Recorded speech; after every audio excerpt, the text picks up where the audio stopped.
So my birthday recently just passed at the time of the release of this video, if you were watching around then.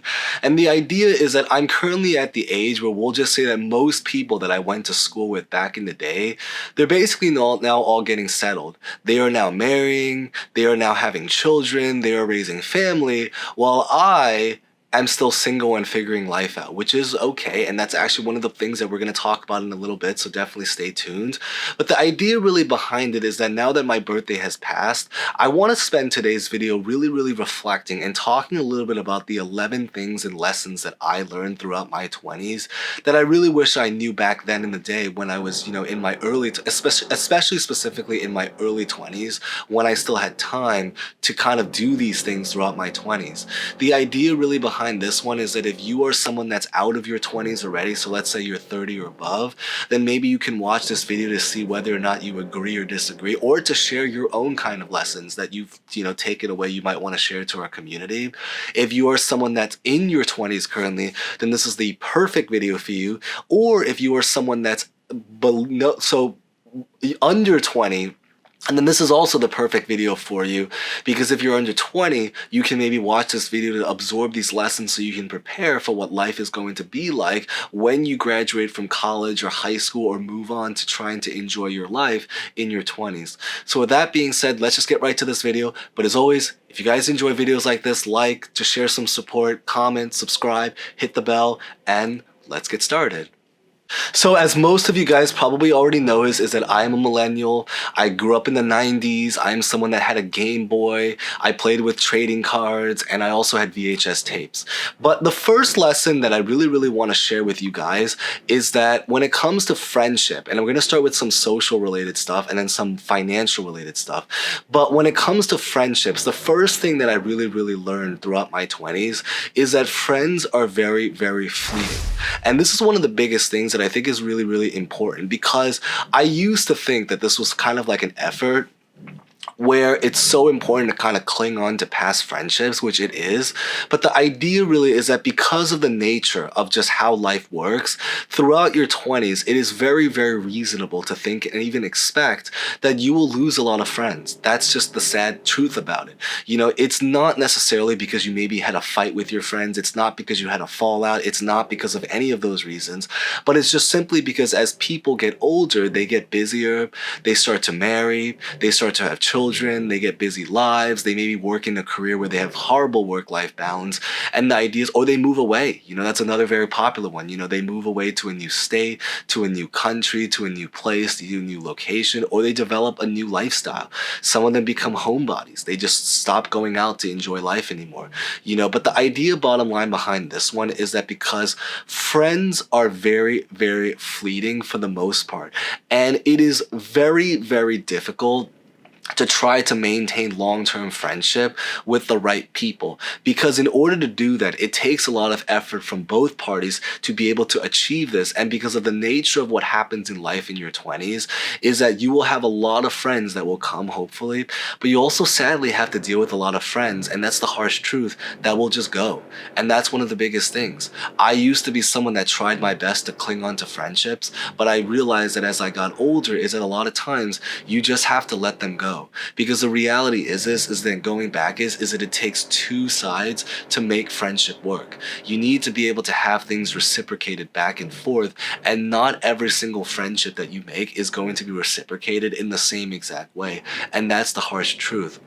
Which goes on to the second harsh truth that I really learned and lesson to share with you guys when it comes to the world of friendship, is really about the fact that it is so important to choose the right friends and really be careful about who you spend your time with on a regular basis.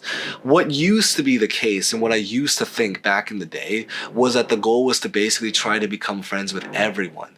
I used to think that the goal was to really be able to kind of just meet as many people as you wanted to, become friends with every single person, and try to just do that and maybe even become popular out of it, right?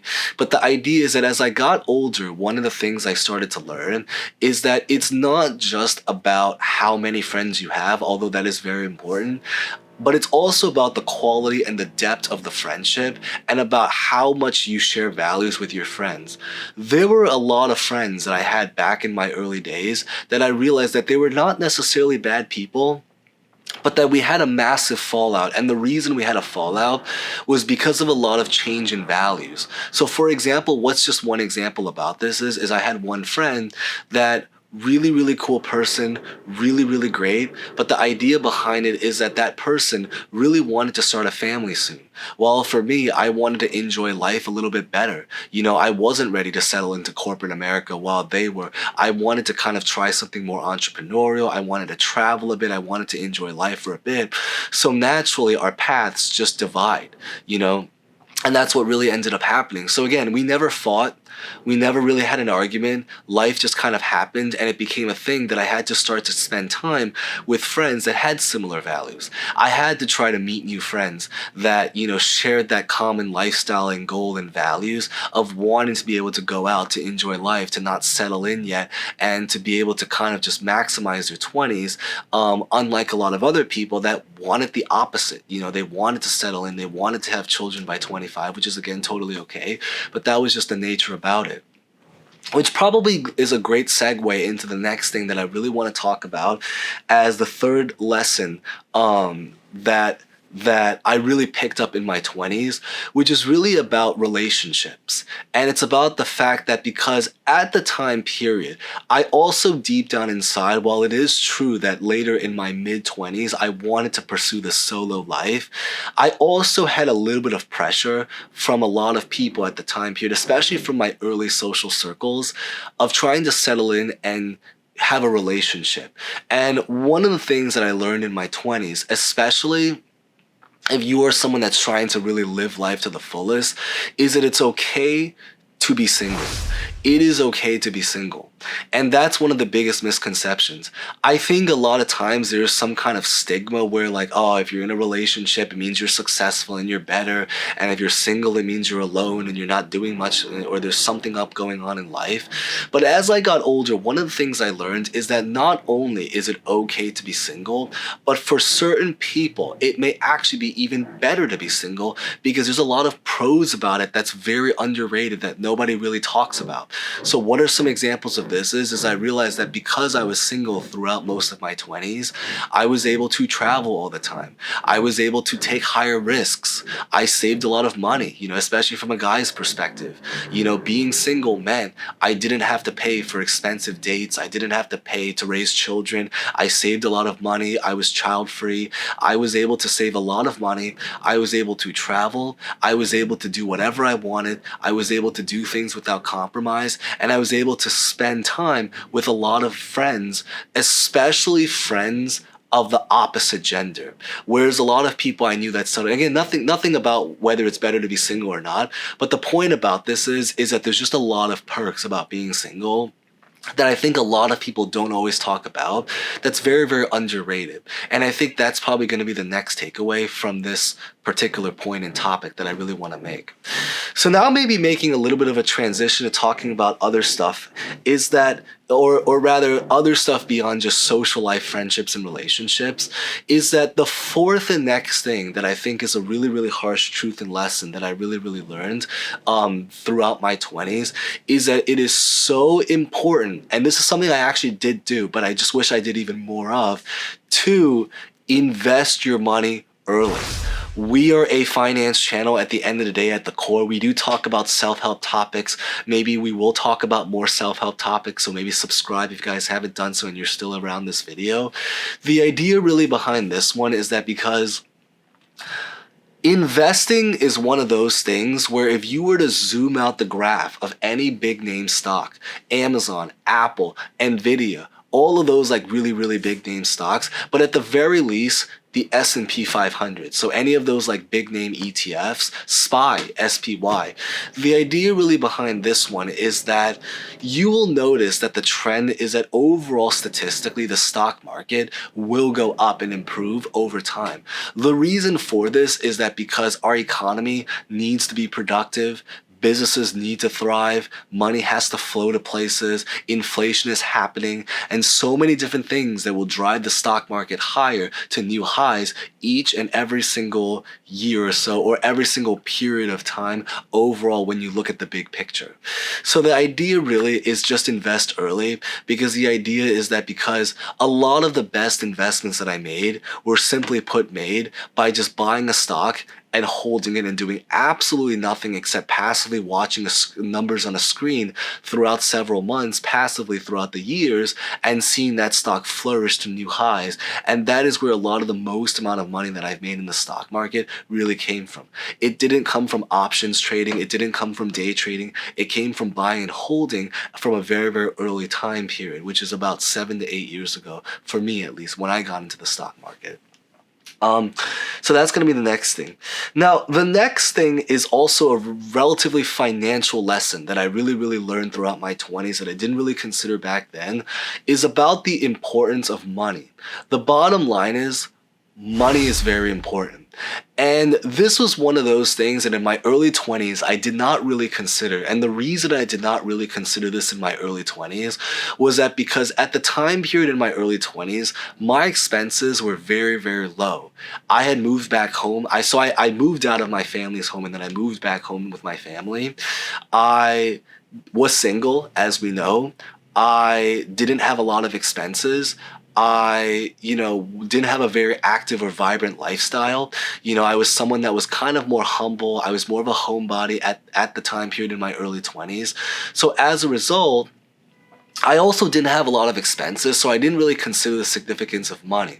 While it is true that a lot of the frugal habits that I still maintain to this very, very particular day are still true, at the end of the day, as most people get older, it is very, very natural to be able to start to inflate your lifestyle and to want to do that because you want to live a better life. You want to be able to eat better food. You want to be able to enjoy life a little bit. You want to be able to travel, to live out, to enjoy experiences, because otherwise, what good is that money if it's just sitting there doing nothing, right? You want to have that money to be able to enjoy. And so the idea behind this one is that the importance of money and about income is something that I really did not consider as much in my early 20s, that now looking back, I wish I considered more of, because a lot of that extra money that I could have had in my bank account could have been put to a lot of use for a lot of fun experiences that I could have enjoyed if I had more money in my bank account at now entering into the age that I'm currently at.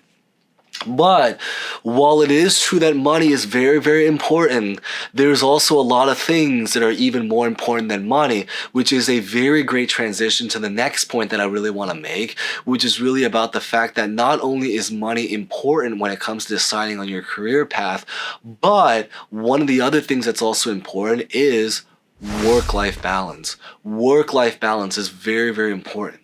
There are a lot of people I know that were on the opposite end of the spectrum where they focused so much on money. So I was someone that, overlooked money and decided to pursue passion.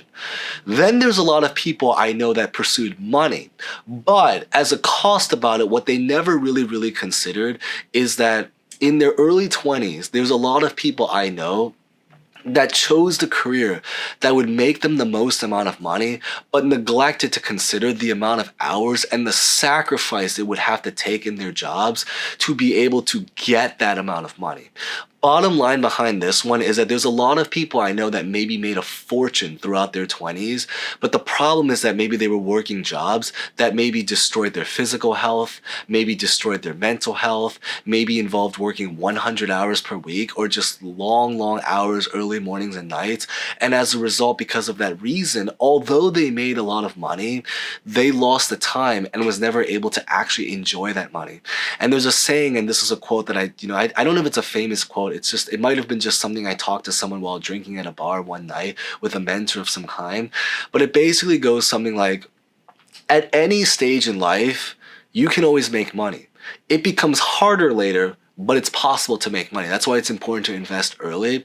But no amount of money can ever buy time and age ever again. So if you spend your 20s making a fortune and all that money, while it is true that it is a lot of things to praise about, if you decide that you never actually spent that time using that money to actually enjoy, you can fly by your 20s and now realize that you have all of this money in your bank account, but you don't really have a means to be able to spend it anyway, right? So what good is that? So that's why it's so important to really consider the hours, the sacrifice, and the work-life balance in a particular career path that you're hoping to pursue and the lifestyle you want to live. So that's the next thing. Now, the next thing that I think is really, really important that I really wish that I really considered in my 20s is about how important it is to save for retirement. So it's a little bit of an extension of investing as well, but it's that because in my early 20s, I lived with the mentality that because retirement age was going to be 40 years away, that while it is true that I did end up opening a retirement account, I spent a lot more time investing in my regular brokerage than my actual retirement account, so specifically my Roth IRA. And the reason behind this was that because aside from the fact that I didn't have a lot of money in my early 20s, the mentality was that I wasn't sure if I was going to be able to live to actually be able to have to consider, or it was too early to really consider looking into building a retirement account when retirement was basically about 40 years into the future. Now looking back, I wish I contributed earlier to it, because now a lot of that money could have grown, not just grown, but grown tax-free, so that when I reach retirement, if I hopefully make it to retirement age, at the very least, I have that money that's sitting there to now be able to enjoy in retirement. If I make it to retirement, that is, of course, but that's a story for another day. But that's the bottom line for that one. Now, the next thing that I really want to share, and this is something that I don't see a lot of people talking about when it comes to things that I learned, is about the fact that corporate life is not all the same. And I don't see a lot of people talking about this, which I think is so important, because there is a very strong stigma, especially in the entrepreneurial community, about how corporate life is bad, it ruins people, and entrepreneurship is where it's at. But the reality is that not every single corporate job is equal. There are actually still some corporate jobs out there. While it is true that they may not be as common, they exist. And there are corporate jobs out there that are actually relatively, I don't want to say fun, but certainly not that bad. You know, they will give you a stable life. You'll be able to make a lot of money. You'll be able to, at least have that stable peace of mind. You don't have to think too much. You can just go to work, do your job, collect all the benefits, and just enjoy life to its fullest as much as you possibly can.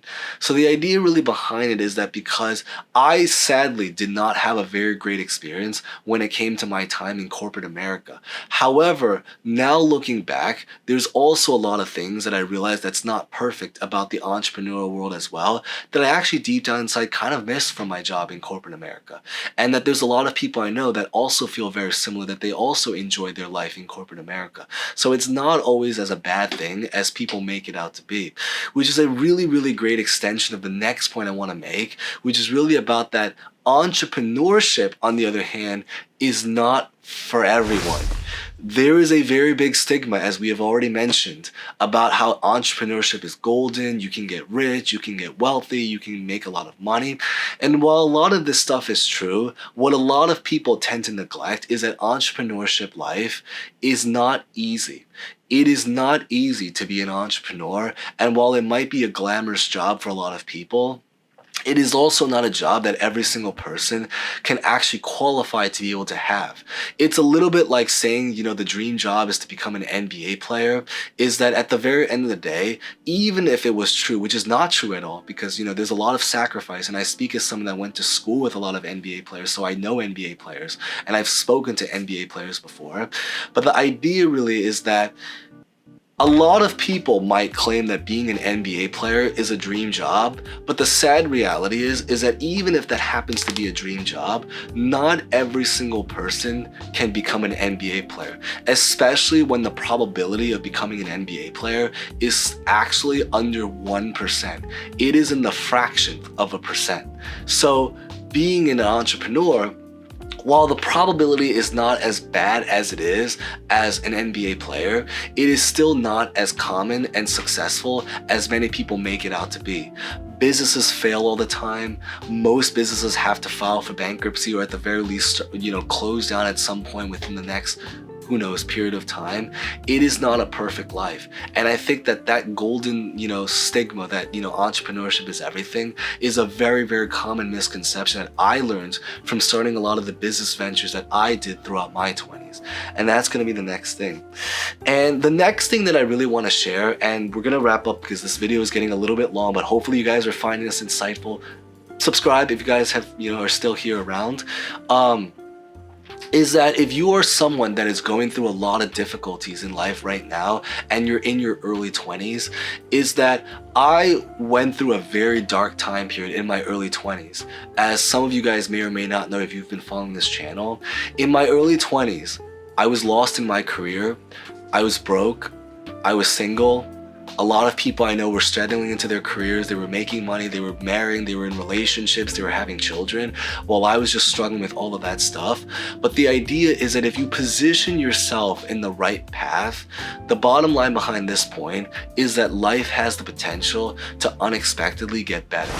A lot of the things I do today in my life, there is no way I would have predicted back in my early 20s I was going to be living the lifestyle that I live today.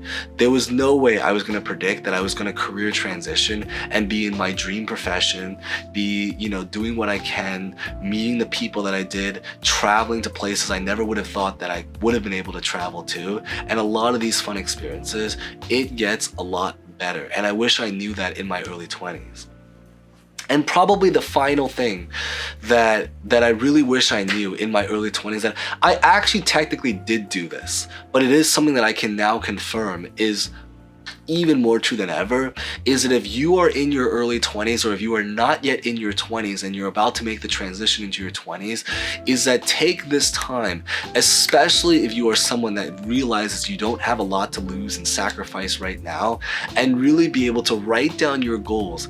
Don't limit yourself. Write goals about what you want, and the idea behind this one is to take risks, because your early 20s is one of the most golden times to be able to take risks, because you don't have as much to lose compared to the older people that are out there. When I was in my early 20s, as sad as it was to share that, again, going back, at the time period, I lost a very early job. I've been fired before, sadly, for just situational reasons. I was single, didn't have a lot of money, and didn't have a lot going for me in life. At the very end of the day, I think I credit a lot that it was because I didn't have a lot to lose. I was able to go all cards in, all chips in, and just take every last risk I possibly could, with so much to potentially gain. And I still have things I have to risk. There's still things I can lose, but not as much as if I took the same amount of risks in my later years, for example, like in my late 20s. And that's one of the biggest things, and probably the final takeaway to really absorb from this video. So that being said, this video was relatively long, so if you guys made it to the end, thank you guys so much for watching. Like, comment, subscribe, hit the bell, and happy holidays if you're watching this around release date, and hope to see you guys next time. Thank you guys so much again.